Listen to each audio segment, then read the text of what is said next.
Good afternoon students. बच्चों, आज हम हमारा जो क्षितिज बुक है उसका सेकंड पार्ट है, दूसरा पार्ट है ल्हासा की ओर, जिसके राइटर हैं राहुल सांस्कृत्यायन जी।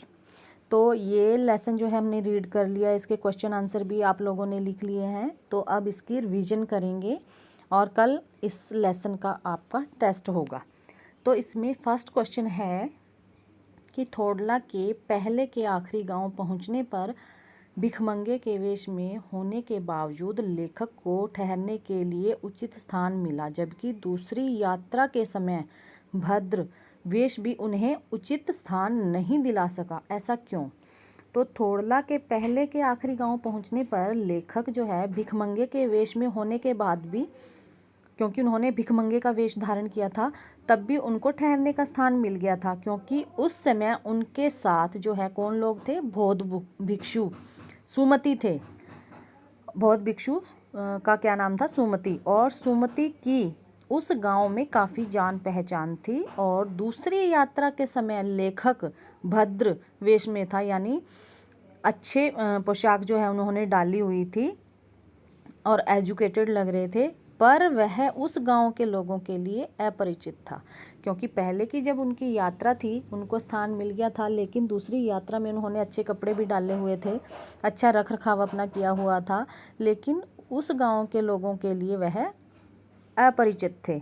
और उस यात्रा में लेखक शाम के समय वहां पहुंचा था, और शाम के समय लोग छड़ पीकर यानी शराब मदिरा पीकर होश हवास खो बैठते हैं। इसके अलावा उसके साथ सुमति भी नहीं था, क्योंकि जो पहली यात्रा थी उसमें सुमति भी था उसके साथ, और बाद वाली यात्रा में सुमति भी नहीं था, और शाम का टाइम था, इसलिए वह ठहरने के लिए वहाँ पर स्थान नहीं मिला। सेकंड लेस जो है दूसरा इसमें प्रश्न है कि उस समय के तिब्बत में हथियार का कानून न रहने के कारण यात्रियों को किस प्रकार का भय बना रहता था?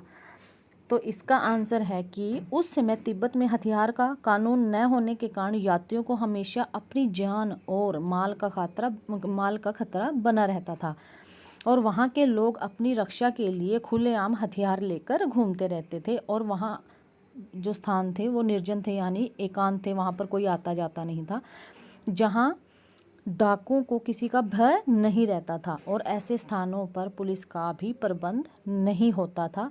तो ऐसे में डाकू यात्रियों की पहले हत्या करते थे और फिर उनसे लूटपाट करते थे। तीसरा प्रश्न है कि लेखक लंगकोर के मार्ग में अपने साथियों से किस कारण बिछड़ गया? तो किस कारण बिछड़ गए थे वह? कि पहला तो है कि लेखक का जो घोड़ा है वह धीरे धीरे चल रहा था, और दूसरा पॉइंट है कि घोड़े के सुस्त पड़ने से लेखक अपने साथियों से बिछड़ गया, और अकेले में फिर वो रास्ता भूल गए, यानी भटक गए रास्ता। तीसरा इसमें जो पॉइंट बनेगा कि गलत रास्ते पर चले गए, तो गलत रास्ते पर जाते जाते 1.5-2 किलोमीटर चलते गए और फिर वापस आकर सही रास्ते पर गया, और इस कारण वह उनसे पिछड़ गया था। चौथा इसमें क्वेश्चन है कि लेखक ने शेखर विहार में सुमति को उनके यजमानों के पास जाने से रोका, परंतु दूसरी बार रोकने का प्रयास क्यों नहीं किया? तो शेखर विहार में सुमति के बहुत से यजमान रहते थे, जिनके वहाँ वो जाते थे और जिनको वे गंडा बांटते थे, और इन गंडों को बांटने में अधिक समय लगता था, इसलिए लेखक ने सुमति को यजमानों के पास जाने से रोका। और लेखक को शेखर विहार के ही एक मंदिर में बुद्ध वचन अनुवाद की, यानी जो बौद्धिक जो थे भिक्षु, उनके जो प्रवचन थे उनके अनुवाद की 103 पोथियां भी उन्हें मिल गई थी। और इन भारी भरकम पोथियों के अध्ययन से ज्ञान प्राप्त करने के लिए समय की आवश्यकता थी, और इससे लेखक को फिर क्या हुआ, उस समय इनके अध्ययन में, जब लेखक को ये पोथियां मिली तो उनके अध्ययन में उनका मन रम चुका था, इसलिए उन्होंने दूसरी बार सुमति को रोकने का प्रयास नहीं किया। पांचवा क्वेश्चन है कि अपनी यात्रा के दौरान लेखक को किन किन कठिनाइयों का सामना करना पड़ा? देखो, अब यात्रा कैसी थी? पहाड़ी रास्ता था, तो उनको बहुत सारी कठिनाइयों का सामना करना पड़ा। जैसे पॉइंट में हम इनको लिख सकते हैं कि लेखक को ऊंचे नीचे पहाड़ी रास्ते पर तेज धूप में यात्रा जो करनी पड़ी, तो कठिन बन गया रास्ता। दूसरा है कि उसे यह यात्रा डाकुओं के भय के साए में करनी पड़ी थी। और तीसरा है कि रास्ते में डाकुओं जैसी सूरत वालों को देखते ही उसे मतलब कुची कुची का अर्थ है 1 पैसा कहकर उनसे भीख मांगनी पड़ी। और तीसरा है चौथा है उनका घोड़ा सुस्त था लेकिन वह अपने साथियों से बिछड़ गया। और पांचवा है कि समय से न पहुंच पाने के कारण उसे सुमति के गुस्से का भी सामना करना पड़ा। और सिक्स्थ पॉइंट जो बनेगा इसमें वो है कि वापस आते समय उन्होंने अपना सामान पीठ पर मतलब लाद कर यात्रा करनी पड़ी।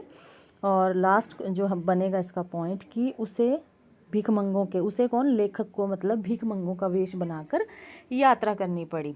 सिक्स्थ क्वेश्चन देखिए कैसा है इसमें कि प्रस्तुत यात्रा वृतांत के आधार पर बताइए कि उस समय का तिब्बती समाज कैसा था। तो ये जो चैप्टर है, ये लेसन है राहुल संस्कृत्यायन जी का। तो उनका ये क्या है, यात्रा वृतांत यानी संस्मरण है, जो उन्होंने तिब्बत की यात्रा की थी जब, तो उस घटना का इन्होंने इस पाठ में मतलब चर्चा की है कि कैसे कैसे उन्होंने वहाँ पर यात्रा की, कैसे वहाँ समाज था, कैसे किन किन उन्होंने कठिनाइयों का सामना करना पड़ा। तो इसमें भी पॉइंट बनते हैं कि उस समय का जो तिब्बती समाज था, फर्स्ट पॉइंट बनेगा कि बहुत खुला था, जिसमें जाति पाति, छुआछूत और ऊंच नीच की बातें नहीं थी। दूसरा पॉइंट इसमें ये बनेगा कि महिलाएं जो हैं पर्दा प्रथा मतलब वहाँ पर प्रचलित नहीं थी, यानी कि घूंघट नहीं करती थी, और वे अपरिचितों यानी कि अनजान को भी चाय बनाकर दे दिया करती थी। थर्ड इसमें बनेगा कि जान पहचान के बिना लोग रात बिताने के लिए आश्रय नहीं देते थे, यानी कि अगर जान पहचान होती तभी रात बिताने वाले यात्रियों को जो है ठिकाना दिया जाता था। चौथा है कि समाज में छड़ का रिवाज था। छड़ क्या है, मदिरा पान यानी शराब का जो है वहाँ पर रिवाज था। और पांचवा जो इसमें लास्ट बनेगा पॉइंट कि लोग धार्मिक प्रवृत्ति के थे तथा फिर भी अंधविश्वासों से जुड़े हुए थे, जो गंडे के नाम पर साधारण कपड़े के टुकड़ों पर भी विश्वास कर लेते थे।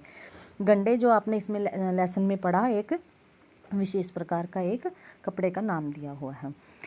अब इसमें लास्ट है कि मैं अब पुस्तकों के भीतर था, नीचे दिए गए विकल्पों में से कौन सा इस वाक्य का अर्थ बतलाता है। लेखक जो है पुस्तकें पढ़ने में रम गया, लेखक पुस्तकों की शेल्फ के भीतर चला गया, लेखक के चारों ओर पुस्तकें ही थी, और लास्ट है कि पुस्तक में लेखक का परिचय और चित्र छिपा था। तो इसका सही उत्तर जो है वो कौन सा है, इसका भाग कि लेखक जो है पुस्तक पढ़ने में रम गया था। पुस्तकें कौन सी थी, जो है बौद्ध भिक्षुओं द्वारा जो उनके प्रवचन थे उनके अनुवाद की प्रतिलिपि, और उनकी संख्या कितनी थी, 103, यानी कि इतनी मतलब भारी मात्रा में उनको ये बुद्ध वचन अनुवाद की पोथियाँ मिल गई थी, और जो है उनका मन उनको पढ़ने में ही रम गया था।